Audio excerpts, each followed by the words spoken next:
2025 সালের 12 ডিসেম্বর গুলিবিদ্ধ হয়েছিলেন শরীফ ওসমান হাদি। তার 6 দিন পরে সিঙ্গাপুরে তার মৃত্যু হয়েছিল।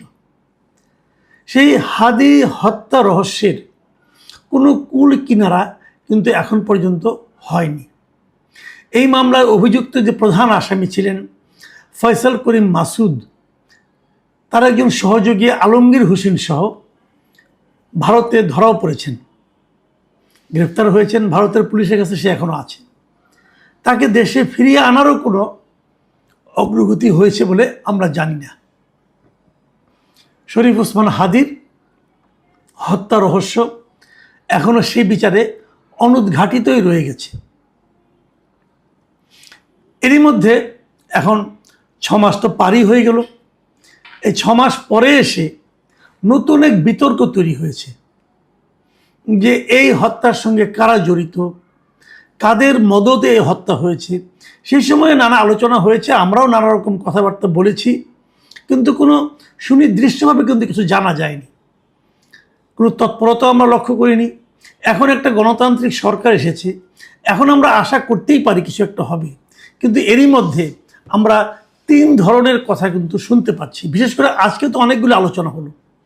যেমন ধরেন, ভারতের পক্ষ থেকে গতকাল মঙ্গলবার ভারতের পশ্চিমবঙ্গের যে ক্ষমতাচ্যুত মুখ্যমন্ত্রী মমতা বন্দ্যোপাধ্যায়, তিনি তার ক্ষমতাচ্যুত হওয়ার পর প্রথমবারের মতো একটা জনসভায় ভাষণ দিয়েছেন। মঙ্গলবার কলকাতার ধর্মতলায় এক জনসভায় উনি বলেছেন, এই অনেক কথা বলেছেন, ভারত সরকারের বিরুদ্ধে বলেছেন, এবং বলতে বলতে এই ওসমান হাদির হত্যার ব্যাপারেও একটা ইঙ্গিত দিয়েছেন। তিনি বলেছেন যে বাংলাদেশ থেকে এক বড় খুনিকে তারা গ্রেপ্তার করেছিল, তাদের সরকার। তার মানে এর বোঝা যাচ্ছে মোটামুটি শরীফ ওসমান হাদির যে খুনি তার কথাই বলা হচ্ছে। এবং এইটা ওনার ভাষা বঙ্গ আপনি শুনেন, আমি বললে পরে উল্টাপাল্টা হতে পারে, হুবহু ওনার ভাষাটাই শুনেন, কারণ উনি তো এবার কথা বলেন কিন্তু ভেঙে ভেঙে, ওনার কোনো বাক্যই কিন্তু আপনি সম্পূর্ণ পাবেন না। উনি কি বলেছিলেন সেটা শুনেন। বাংলাদেশ থেকে এক বড় খুনিকে STF গ্রেপ্তার করেছিল, জেনে রাখুন। জানিয়ে বাংলাদেশে অনেক রেভলিউশন হয়েছিল। মেঘালয় দিয়ে বাংলায় চলে আসে, আমাদের STF তাকে ধরে, তারপর হোম মিনিস্টার নিজে আমাকে ফোন করে বলেছেন, এতদিন তো কই আমি বলিনি, মুখ খুলিনি, আজকে অত্যাচারের শেষ সীমায় গেছেন বলে আমি এখনও নামটা বলছি না ভদ্রতা করে। বাংলাদেশের লোক উত্তাল হয়ে যাবে, আমি সেটা চাই না, আমি দেশকে ভালোবাসি। তার মানে ওনাকে হোম মিনিস্টার কিছু একটা বলেছিলেন। কি বলেছিলেন সেটা কিন্তু আপনি একটু পরে আবার বলেছিলেন। দেখেন হোম মিনিস্টার কি বললেন, তখন হিন্দিতে বলছেন, আপ থোড়া আপকে বেঙ্গল पुलिस को बोल दो ये बात बाहर नहीं कहने के लिए, ये देश के लिए है। মানে এই কথা যেন বাইরে না যায়, মানে আপনি আপনার পশ্চিমবঙ্গ পুলিশকে বলে দেন যাতে এই কথা তারা বাইরে না বলে, এটা দেশের জন্য করা হয়েছে। কি করা হয়েছে, উনি আসলে কি বলতে চেয়েছেন? তার মানে এই খুনের পেছনে কি ভারত সরকার ছিল, অথবা উনি কি বলতে চেয়েছেন যে যাকে গ্রেপ্তার করা হয়েছে তাকে যেন ফেরত পাঠানো না হয়, অথবা তার ব্যাপারটা যেন পুলিশ না বলে, এগুলি কিছু? নাকি এমনটা যে ওই মাসুদকে যখন তারা পুলিশ ধরেছে তারা তো জিজ্ঞাসাবাদ করেছে, জিজ্ঞাসাবাদ করে কিছু তথ্য পেয়েছে, যাতে এই তথ্যটা বাইরে না আসে, উনি কি এই কথাটা বলেছেন? কে জড়িত? মমতা বন্দ্যোপাধ্যায়কে কিন্তু তৃণমূলের কর্মীরা জিজ্ঞাসা করেছিলেন কে কে এইটা, তার নামটা আপনি বলে দেন, কিন্তু উনি নাম বলেননি। কারণ বলেননি বলে যে আগামীতে বলবেন না তার কিন্তু কোনো গ্যারান্টি নাই। তার মানে কিছু একটা ইঙ্গিত এখানে আমরা পাচ্ছি যে শরীফ ওসমান হাদির হত্যাকারী কে হতে পারে, অথবা যিনি গুলি করেছেন তার পেছনে কে ছিলেন, এগুলো সম্পর্কে কিছু তথ্য ভারত জানে। কি জানে, কতটুকু জানে? ঠিক আছে, মমতা বন্দ্যোপাধ্যায় হয়তো বলছেন না, অথবা রাজনৈতিক কারণে বলছেন না, কিন্তু আমাদের সরকারের পক্ষ থেকে তো একটা ব্যাপারটা নিয়ে সুরাহার জন্য তাদের কাছে জানতে চাইতেই পারে।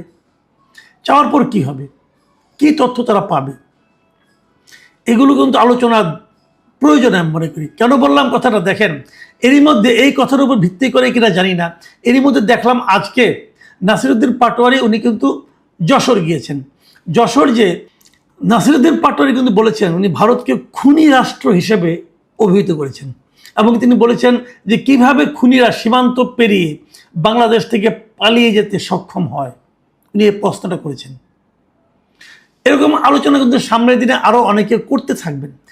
এর মধ্যে আরও একটা ঘটনা ঘটেছে, সেটা হচ্ছে যুক্তরাজ্যের বার্মিংহামে বাংলাদেশের সহকারী হাই কমিশনে দ্বিতীয় সচিব হিসাবে নিয়োগপ্রাপ্ত ব্যক্তি মিস্টার ওমর বিন হাদি, তিনি হচ্ছেন শরীফ ওসমান হাদির বড় ভাই।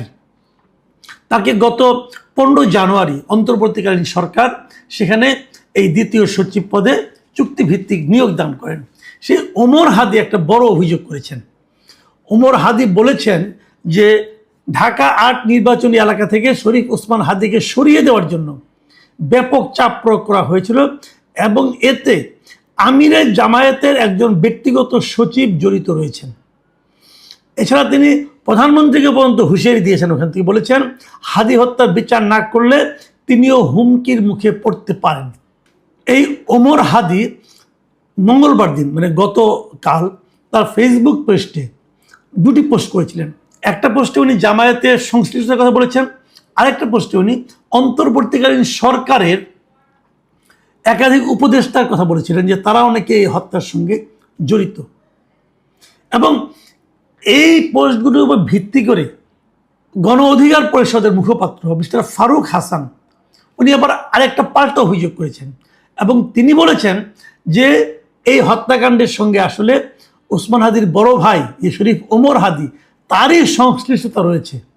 একটু বিষাদ দৃশ্য শোনাচ্ছে, একটু উদ্ভট শোনাচ্ছে, বাট অভিযোগ তো এসেছে। এই অভিযোগটা ফারুক হাসানের অভিযোগ কিন্তু উনি আবার যুক্তি দিয়েছেন। উনি বলেছেন শরীফ ওসমান হাদির মৃত্যুর পর সবচেয়ে বড় বেনিফিশিয়ারি কে? সবচেয়ে বড় বেনিফিশিয়ারি হলো শরীফ ওমর হাদি, মানে তার বড় ভাই। তার এত বড় একটা চাকরি হয়েছে বিদেশে এবং এটা নিশ্চয়ই বেনিফিশিয়ারি, এবং সেই হিসেবে ওনার বক্তব্য হলো যে তার ভাই এতে জড়িত আছে। এখন এটুকুর উপর ভিত্তি করে দেখেন ফারুক হাসান কিন্তু কোনো সাধারণ ব্যক্তি না, উনি একটা পলিটিক্যাল পার্টির মুখপাত্র। তো উনি যখন এই ধরনের অভিযোগটা করেন তার কাছে নিশ্চয়ই আরও কিছু তথ্য প্রমাণ থাকতে পারে। তো আমার মনে হয় এই সবগুলো বিষয় মিলিয়ে সরকারের উচিত হবে পুরো বিষয়টাকে খুবই সিরিয়াসলি নেওয়া। প্রয়োজনে ফারুক হাসানকে জিজ্ঞাসাবাদ করেন, প্রয়োজনে ওমর হাদিকে জিজ্ঞাসাবাদ করেন। তারা এই যে তারা সুইপিং কমেন্ট করছেন, একে ওকে জড়িয়ে ফেলছেন, একে ওর বিরুদ্ধে অভিযোগের তীর ছুটছেন, কেন? এগুলো হয় কি টোটাল সোসাইটিতে, সমাজের মানুষের মধ্যে এক ধরনের অবিশ্বাস তৈরি করে। মানুষ যাকে দেখবে তাকে এখন সন্দেহ করতে থাকবে। সরকারের উচিত হবে তাদেরকে জিজ্ঞাসাবাদ করা, সরকারের উচিত হবে ইন্ডিয়া গভর্নমেন্টের সঙ্গে যোগাযোগ করা, এবং সেই সঙ্গে সরকারের উচিত হবে ভারতে আটক থাকা যে ফয়সাল আহমেদ মাসুদকে দ্রুত এবং আলমগীর হোসেনকে দ্রুত এই দেশে ফেরত নিয়ে আসার চেষ্টা করা। ভারত থেকে তো এই ধরনের আসলে আমরা ফেরত আনতে পারি, আমাদের সঙ্গে তো ভারতের সেরকম চুক্তি আছে, সেই উদ্যোগটা দ্রুত নেওয়া উচিত।